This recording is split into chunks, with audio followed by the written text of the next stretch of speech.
ఇది గట్ల ఇది గట్ల కట్టినవన్నీ అందులోనే పెట్టానండి. ఎక్కడంట రిసీట్లో? ఇదిగోండి. ఇది ఎక్కడ లేవు చూడు.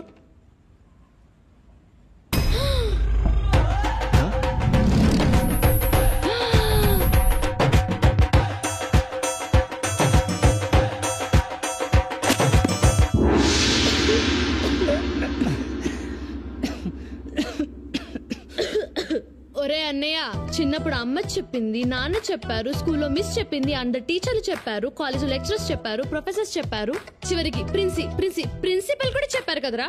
వాళ్ళందరూ చెప్తే చదవలేదు. ఇప్పుడు ఎవరో ఒక కోన్ కిస్కా అమ్మాయి చెప్పిందని పుస్తకాలు పట్టుకొచ్చావు. నీకే ఓరనిపించట్లేదురా? ఇదంతా చెప్తే నీకు అర్థం కాదు దీపు. ఏంటి అర్థమయ్యేది? నీకు ఒక్క విషయం చెప్తున్నాను విను. నీకు ఈ జన్మలోనే కాదు, వచ్చే జన్మలో కూడా చదువు రాదు, మార్కులు రావు, పాస్ అవ్వు. నీ పెళ్లి కథను చచ్చినా ఒప్పుకోడు. ఈ విషయం నేను బల్లగుద్ది చెప్పగలను. అర్థమైందా? కరెక్ట్. నేను బల్లగుద్ది చెప్తున్నాను, జాగ్రత్తగా విను. ఇప్పుడు నాకు 21. 2 ఏళ్లలో నేను నెలకు 50,000 సంపాదిస్తా. అంటే 23 ఏళ్లకు నందుని పెళ్లి చేసుకుంటా. 25 ఏళ్లకు మాకు ఒక అమ్మాయి ఒక అబ్బాయి పుడతారు. ట్విన్స్ కూడా కావచ్చు. నాకు 28 వచ్చేటప్పటికి హైదరాబాద్ అవుట్స్కట్స్ లో మంచి ల్యాండ్ కొని 2,000 యార్డ్స్ లో డూప్లెక్స్ ఇల్లు కడతా. 30 ఏళ్ళు వచ్చేటప్పటికి మా పిల్లల్ని ఓయాసిస్ ఇంటర్నేషనల్ స్కూల్లో చేర్పిస్తా. నాకు 53 వచ్చేసరికి వాళ్ళ చదువులు అయిపోతాయి, వాళ్ళకి మంచి ప్లేస్మెంట్స్ వస్తాయి. నాకు 55 వచ్చేసరికి వాళ్ళకి 50 లక్షలు ఖర్చు చేసి వాళ్ళ పెళ్లిళ్ళు చేస్తా. నాకు 58 వచ్చేసరికి అప్పుడు నా చేతిలో 55,66,498 రూపాయలు ఉంటాయి. ఈ డబ్బుతో నేను నా పెళ్ళాం ఇండియాలో డార్జిలింగ్, ఊటీ, కొడైకెనాల్ వెళ్తాం. వరల్డ్ టూర్ లో అమెరికా, లండన్, హాంకాంగ్ అన్ని తిరుగుతాం. ఇక 60 ఏళ్లకు మన వాళ్ళని స్కూల్ కూడా తీసుకెళ్తా, వాళ్ళని పెంచుతా, పెద్ద చేస్తా, కుదిరితే వాళ్ళ పెళ్లిళ్ళు కూడా చేస్తా. చాలా ఇదే నా చిన్న కుటుంబ కథా చిత్రం. నా బంగారు కొండ. ఏంటిది అందరు దగ్గర రాస్తున్నారు? ఏం పేపర్ ఇది? ఏంటో తెల్లంది అంతే. ఏంటో అజయ్, ఏంటి తెగ రాస్తున్నాడు?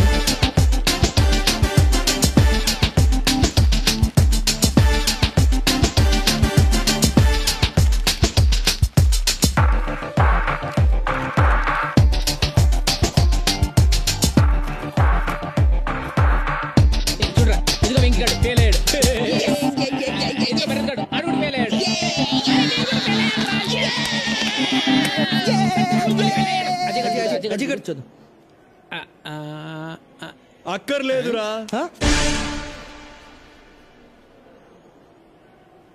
నేను పాస్ అయ్యాను.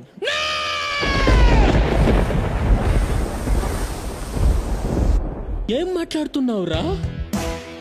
కష్టపడ్డాను, ఈరోజు పాస్ అయ్యాను. కష్టపడడం ఏంటి, ఈ పాస్ అవడం ఏంట్రా?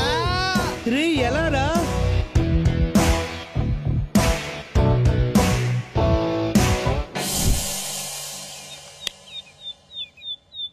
నా గుడ్డి చెల్లెలు. ఒరే అన్నయ్య, నా కళ్ళ చూడక్కడ పెట్టావురా. టీబీతో పోరాడుతున్న తండ్రి, కుటుంబం కోసం ఇంటింటికి వెళ్లి పనిచేస్తూ కష్టపడుతున్న తల్లి.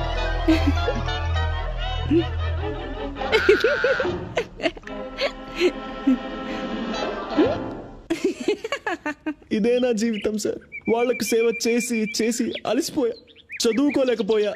నేను పరీక్షల్లో పాస్ అయితే నాకు ఉద్యోగం వస్తుంది, నా కుటుంబం నిలబడుతుంది సార్. నా జీవితంలో ఈ ఆశాజ్యోతి మీరే నిలపాలి సార్, మీరే నిలపాలి. నీలాంటి యువకుడు మన దేశానికి ఎంతో అవసరం. సమాజం పట్ల, కుటుంబం పట్ల బాధ్యత కలిగిన నీలాంటి వాడు పరీక్షలోనే కాదు, జీవితంలో కూడా ఎప్పుడూ ఫెయిల్ కాకూడదు. నువ్వు రాసిన పేపర్స్ ఎక్కడికెళ్ళినా చేసి మార్కులు వేయించి నిన్ను పాస్ చేయిస్తా. నువ్వు పాస్ అవ్వాలి. అజయ్ పాస్ అవుతాడు, అజయ్ పాస్ అవుతాడు, అజయ్ పాస్ అవుతాడు. ఏమండి, మన అజయ్ పాస్ అయ్యాడు. చిన్న ఉత్తి భారత్వి కాదు, స్వచ్ఛ భారత్వి.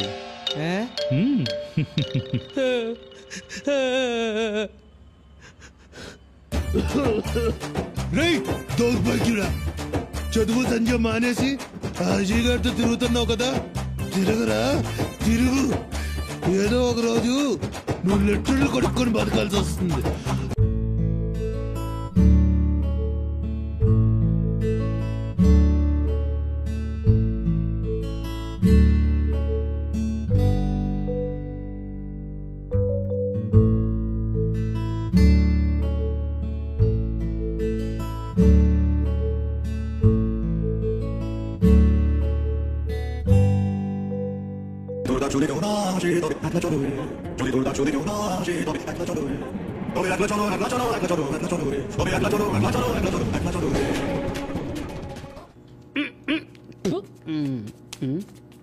మీరేంట్రా ఇలా వచ్చారు?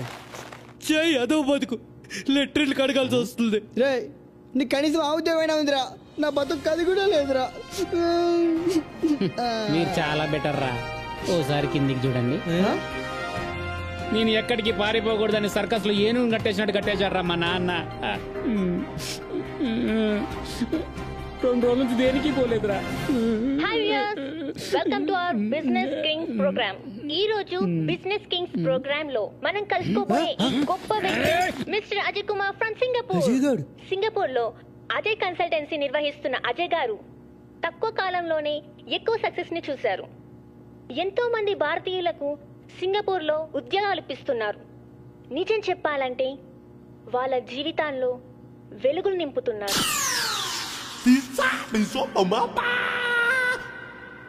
ఇప్పుడు అజయ్ కన్సల్టెన్సీ షోరీల్ చూద్దాం. I'm proud of you my son. Thank you dad.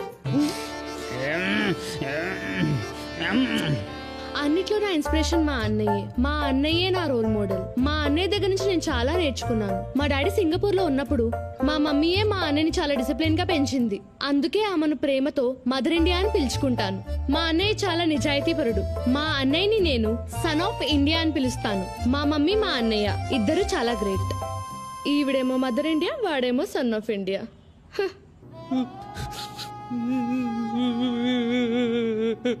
Ajay అంటే మాకు ప్రాణం.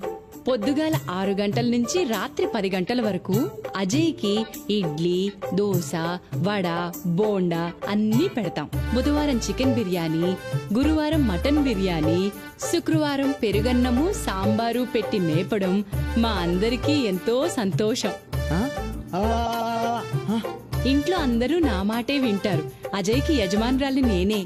ఒక పక్కన ఇల్లు, మరొక పక్కన అజయ్ని చూసుకోవడం నాకు చాలా చాలా చాలా హ్యాపీగా ఉంది. అజయ్ గారు, ఈ రోజుల్లో తప్పుతో పడుతున్న యువతకు మీరు ఎలాంటి సందేశాలు ఇవ్వాలనుకుంటున్నారు? రోజు కాలేజ్ కి వెళ్ళాలి, బాగా చదవాలి. మిమ్మల్ని చెడగొట్టడానికి కొంతమంది ఫ్రెండ్స్ చేరతారు. వాళ్ళ మాట విన్నారా అంతే అయిపోతారు. డియర్ స్టూడెంట్స్, గుర్తుంచుకోండి, ఇప్పుడు సరిగా చదువుకోలేకపోతే రేపు లెట్రిన్ కడుక్కొని బ్రతకాల్సిన పరిస్థితి కూడా రావచ్చు.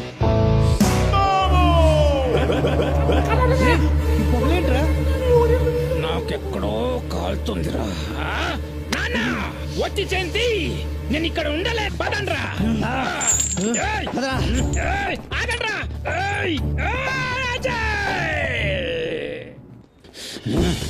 ఈరోజు వనేసేద్దాం. ఎక్కడ్రా వీడు? కనపడ్డే. ఎక్కడాడు? ఎక్కడున్నా సరే ముక్కలు నరికేసి కనిపిస్తే పొడిచి పాడు దొక్కుతా.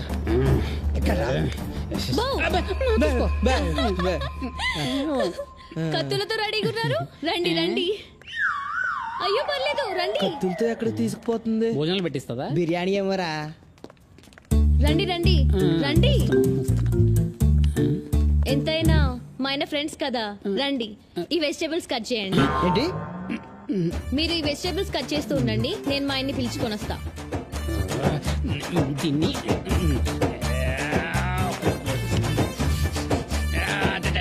నెక్స్ట్ క్లాస్ యూఎస్ లోనే కదా? Yeah plan. అయ్యో ఏంటి బాబు వీళ్ళతో డిస్కషన్? నువ్వు తొందరరా. Waste fellows.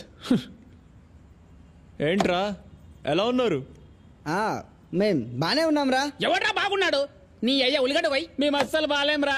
నువ్వు సింగపూర్ వెళ్ళిపోయాక మా జీవితం దరిద్రంగా తయారైంది. మాకు కూడా ఏదైనా జాబ్ చూడరా ప్లీజ్. కష్టం రా. మీరు కూడా నాలా డిస్టింక్షన్ లో పాస్ అవ్వలేదు కదా. ఇక్కడ మన అంత పడలేకపోతున్నాను రా. ఆ రైస్ మిల్ లో పందుకోకలు నన్ను తినేస్తున్నారా. రే ఏదో ఒకటి జాబ్ ఇప్పించరా మాకు. ఏదో ఒకటి ఏంటండి వాళ్ళు మీ ఫ్రెండ్స్, వాళ్ళ కోసం మాత్రం హెల్ప్ చేయలేరా? బాగా చెప్పింది కదరా. ఫ్రెండ్స్ అలా కాదు నందు, వాళ్ళు దేనికి పనికిరారు. ఎంతో మంది వేస్ట్ గాళ్లకు పనులు ఇప్పించారు. ఆ వేస్ట్ గాళ్లలో వీళ్ళు ఉన్నారనుకోండి. వేస్ట్ గల్లా. ప్లీజ్ హెల్ప్ చేయండి. సరే నువ్వు చెప్పాక నేను కాదనగలనా? సరే రేపు ఆఫీస్కి వచ్చి పేపర్స్ ఇచ్చి వెళ్ళండి. ఈనాడా ఆంధ్రజ్యోతి? రేయ్ అర్థమైంది, రేపు వచ్చి ఇచ్చేస్తాం కదా. రే ముగ్గురికి ఒకే జాబ్ కదా? అవునరా, సింగపూర్లోనే కదా? సింగపూర్లోనే. చూసారా ఇంతకు జీతం ఎంత? 30,000. 30,000. ఇంతకేం చేయాలి? సింగపూర్ లో లెట్రిన్లు కడగాలి.